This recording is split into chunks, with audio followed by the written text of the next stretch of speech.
أهلا بكم مشاهدينا الكرام من جديد، ونفتح معكم ملف سيناء وأيضا ملف مصر والعلاقات مع إسرائيل والعلاقات ما بين المجلس الأعلى للقوات المسلحة والحدث الأخير الذي راح ضحيته شهداء من أبناء مصر نظرا لاختراق إسرائيل الحدود المصرية والتعامل مع من قالت بأنها تتتبعهم بعد حادث إيلات ومقتل عدد من الإسرائيليين. ومعا للقراءة في هذا الملف وهذا الموضوع الأستاذ السفير الدكتور عبد الله الأشعل نائب وزير الخارجية الأسبق وأيضا المرشح المحتمل لرئاسة الجمهورية. أهلا بحضرتك. أهلا وسهلا. ومعنا ومعكم الدكتور محمد الجوادي الكاتب والناشط والمفكر السياسي. أهلا بحضرتك. أهلا وسهلا. سعادة السفير، الأول لما سألت حضرتك عن رد فعلك، خاصة أنه بعض المرشحين طلبوا بوقف اتفاقية كامب ديفيد أو إلغائها، بعض المرشحين طلبوا بطرد السفير الإسرائيلي، طلبوا بالعديد من الطلبات. يعني حضرتك كمرشح لانتخابات الرئاسة القادمة تقرأ الملف إزاي، وإيه مطالباتك وبتحمل المسؤولية لمين؟ رد فعل إسرائيل على حادث إيلات لا يمكن أن يقرأ من ناحية مصر إلا في إطار أشمل. فأيام الرئيس المخلوع كانت إسرائيل قد أطلقت يدها في الشؤون المصرية تماما، ولم يكن لمصر سيادة يعتد بها. كما أن إسرائيل لديها مخططات في سيناء أعلنت عنها صراحة في عام 55، وتحدث عنها شارون في مذكراته الصادرة في بيروت باللغة العربية عام 92. وكذلك كل رؤساء إسرائيل ورؤساء الوزارات كتبوا مذكراتهم وقالوا ما هي أهمية سيناء بالنسبة لإسرائيل. طبعا سيناء حوالي 63 ألف كيلومتر مربع، تمام، فيها كل حاجة تصلح أن تكون جمهورية كاملة.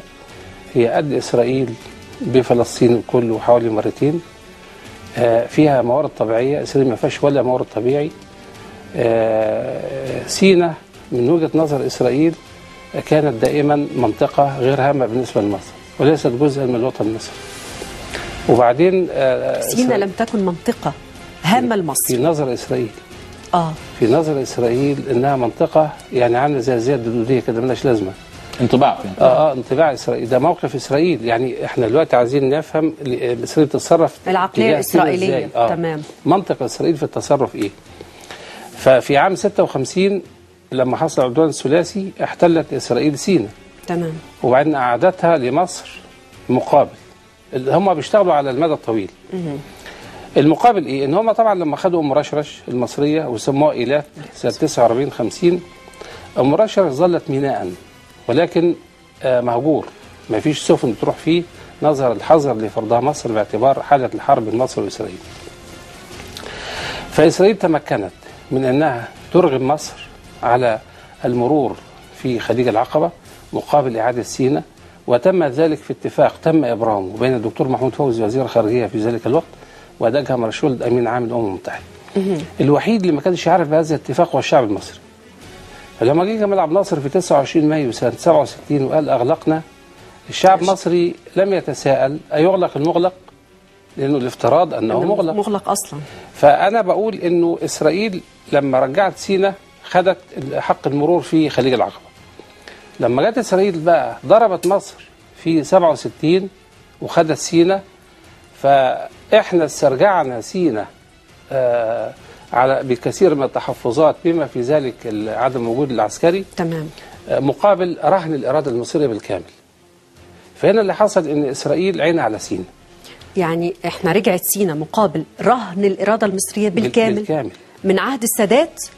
لا، السادات من الناحية النظرية، لكن الحقيقة في الناحية العملية، من الناحية العملية في عهد حسني مبارك الإرادة المصرية كانت مرهونة تماما لصالح إسرائيل. فاللي بيقولوا إن سيناء رجعت صحيح من الناحية المادية، سيناء موجودة، وفعلا اتفاقية السلام تنص على أن مصر تتمتع بالسيادة الكاملة على سيناء، وده نص مهم جدا لما بنرجع في المنازعات. بس يبقى كده سيناء ما رجعتش.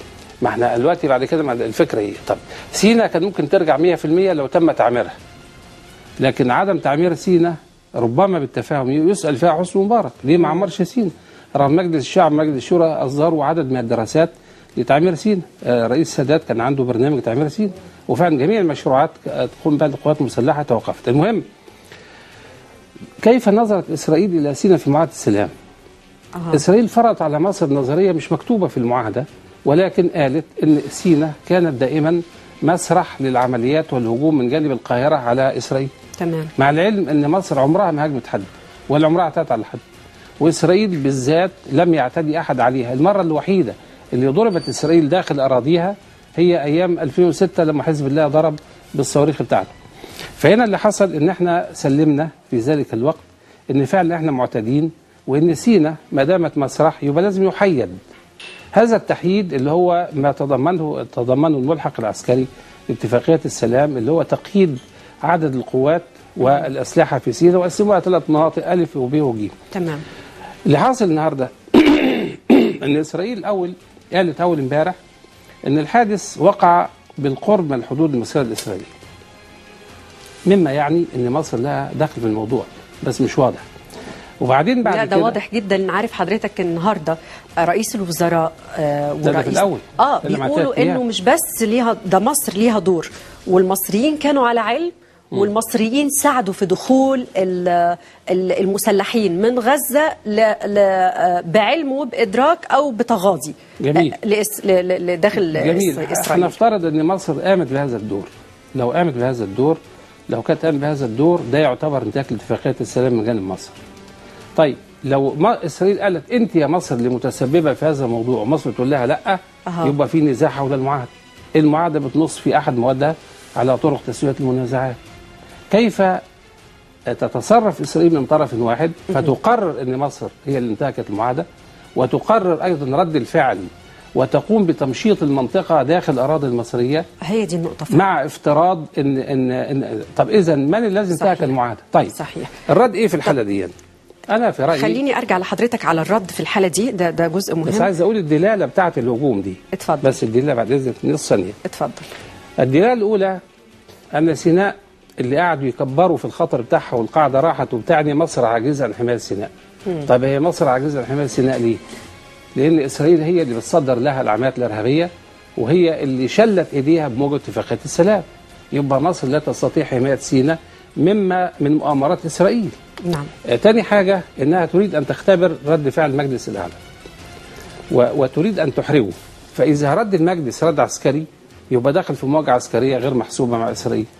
إذا ما ردش خالص يبقى المجلس لا يصلح لأي عمل، ويبقى الضغط الشعبي يسقطه، تحدث قطيعة داخل. هرجع لحضرتك للنقاط المهمة دي، لكن اسمح لي لأنه طولنا على الدكتور محمد الجوادي. دكتور محمد، الغريبة أنه ربطت وسائل الإعلام الإسرائيلية بشكل مباشر ما بين خلع الرئيس مبارك وما بين اللي حصل. وهارتس النهاردة كتبت يعني في أكثر من عنوان أنه سقوط مبارك أدى إلى تعاظم الإرهاب في سيناء. مش بس في إسرائيل لكن في أمريكا كمان. الواشنطن بوست قالت أنه الربيع العربي في مصر يتسبب في صيف ملتهب في إسرائيل. وحتى الواشنطن بوست أشارت إلى أنه مصر على دراية بالتخطيط لتلك الهجمات، وقالت أنه المتشددين بيتحركوا في حرية بعد ما كان صمام الأمان هو مبارك. إزاي ممكن نقرأ هذه التصريحات؟ هو طبعا إسرائيل في مأزق قبل الحادثة دي. إسرائيل في مأزق، وطبعا عندها ثورة. الربيع العربي امتد لإسرائيل لأنه إسرائيل جزء من المنطقة. وانا يعني هقول لحضرتك مثل ان قدامي انا واحد صيني، وقدامي واحد اسرائيلي، واحد مصري، واحد فلسطيني، هقدر اميزهم من بعض؟ لا، هقول عليهم كده بالانجليزي ده 3 شرق اوسطيين. فيعني مش سهل قوي ان انت تفصلي بين الناس 3 مع بعضهم ايا كان بقى. نقدر نفصل، لكن الامريكان ما يقدرش. ما يقدرش. اي حد بره ما يقدرش يفصل. يعني انا بقول انا واحد صيني وهشوفهم يعني. تمام. يعني صيني محايد، يعني مش امريكاني بقى. تمام. صحيح. فاذا هي القضيه كلها هتتصور في الصحافه العالميه نزاع محلي او مشكله محليه، بما فيها حتى انه ثوره اسرائيل امتداد لثوره مصر. لان في ثوره اسرائيل ناس من العرب اللي هم بقوا في اسرائيل اللي احنا بنقول عليهم 48، فدول برضو من الثائرين لانهم من المجتمع، صحيح معاه جنسيه اسرائيليه لكن هو من الثائرين. اذا نتنياهو في مأزق. لابد ان احنا نبقى فاهمين نتنياهو في مأزق. واذا ما فهمناش ان نتنياهو في مأزق، لازم نعرف انه هذا المأزق هيلجأ ليه لمواجهات عسكريه عشان يداري. صحيح. يوم يهرب من الحرب الداخل الى حرب الخارج. ده انا عندي مشكله في سيناء والكلام. وعشان يهرب للخارج لازم يصور ان في عدو، فلازم يصور ان فيه. طبعا في سنه 2011 الفيلم العربي القديم ده ما ينفعش. ليه؟ لان في اجهزه رصد ممتازه موجوده دلوقتي في جيوبنا كلها اسمها الموبايل. نقدر ان احنا نصور ونقدر نرسل حتى وهو مقفول. الطرازات الجديده من شهر كده تقفل الموبايل ويصور بحيث ما حدش ياخد بالك ان انت بتصوري وكده. فاحنا لو عندنا احنا بنطنطن ان احنا عندنا معلومات وبتاع، لو احنا عندنا اجهزه بنصور في الحدود مجرد تصوير، يعني شباب 25 يناير يروحوا يصوروا الحدود تصوير كويس، هنقول اللي انتهوا لا، ده المشكله، هي المشكله. فاحنا مقصرين في الشق الرابع اللي هو اول شق في المساله، الشق التعامل الامني 4 مستويات. هيبتدي بمستوى المعلومات، نعم، اللي هي اللي يقدر يعملوها الشباب العادي خالص. وبعدين الشق اللي فوق اللي هو استطلاع بتقوم به المخابرات الحربيه، اللي هو الاستطلاع ومهندس التصوير ومسرح العمليات والتوبوغرافيا والحاجات دي. بعدين بعد كده في الدور اللي هو بتلعبه الشرطه، لان الشرطه منوط بها سينا من سنه 78. والشق الاعلى اللي هو الاول هو القوات المسلحه والامن القومي. نيجي للشرطه، والفرق بين 2 و1 دي حاجه طريفه جدا، انه سينا في القرن 19 والقرن 20 دايما كانت تبع الجيش، المخابرات الحربيه وسلاح الحدود، وما كانش للشرطه المصريه وجود فيها. تعمل ايه هناك؟ لانه الشرطه المصريه دخلت شرطه بعد تحرير سينا سنه 78 امتداد ايام ما كانت في الجيش. من اللطيف كانت اسمها محافظه سينا، من الناس اللي تولوا محافظه سينا الرئيس محمد نجيب. شوف الصدفه، لما بقت في الشرطه من الناس اللي تولوا مساعد وزير الداخليه لشؤون امن سينا حبيب العدلي. صحيح. شوف الصدفه برضه ان المستوى اللي الجيش بيقدمه هو مستوى محمد نجيب، واللي بالمستوى اللي بيقدمه الشرطه هو حبيب العدلي. فده يوريكي الفرق الكبير بين العقليه التعامل. انه محمد نجيب ده كان راجل عالم، يعني يحب يرصد ويكتب ويحتفظ بصخور سينا، وعنده حاجات منها، وان في جيولوجيين وفي بعثه جيولوجيه، وانه كليات العلوم تودي رحلات لسينا، رحله رايحه ورحله جايه، وفي شرم الشيخ مدرسه اسمها مدرسه البيئه. فده علم ان سينا ممسوحه كويس وفي ناس عندنا مسحينها وكده. فحتى هؤلاء يستطيعوا ان هم يصوروا ويرسموا ويعملوا وكلام من ده. احنا للاسف الشديد دخلناها بعد كده شويه في عهد الثوره في ان لازم اللي يزور سينا يروح تصريح. وبعدين بعد ما رجعت سينا دخلنا في المأزق الكبير اللي عبر عنه موقفين كبار جدا. موقف حضرته انا في اجتماع المجلس الاعلى للقوات المسلحه بمجموعه المثقفين والمفكرين، انه الرجل من سينا وقال وحكى انه ازاي مشيت التنميه خطوات كبيره جدا في عهد الرئيس السادات ثم توقفت في عهد مبارك تماما.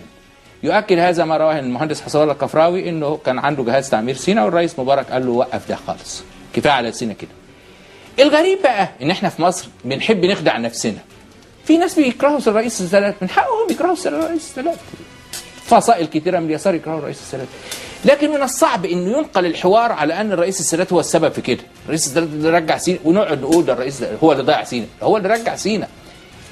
فانا مش دلوقتي في احنا مش في سجال، مش في سجال تاريخي، لكن يعني عيب قوي ان احنا النقطه المركزيه ان احنا عايزين ازاي تعاملنا مع سينا اصلا. يعني حضرتك شفت وصفت وصف رائع جدا لفكره الجيش المصري كيف تعامل معاها، والامن المصري ازاي تعامل معاها امنيا. احنا بقى بشكل بحت. الجزء الثقافي بقى ان احنا عايزين نلقي بالعبء بعبء الخطأ في سينا على عبء من حرر سينا.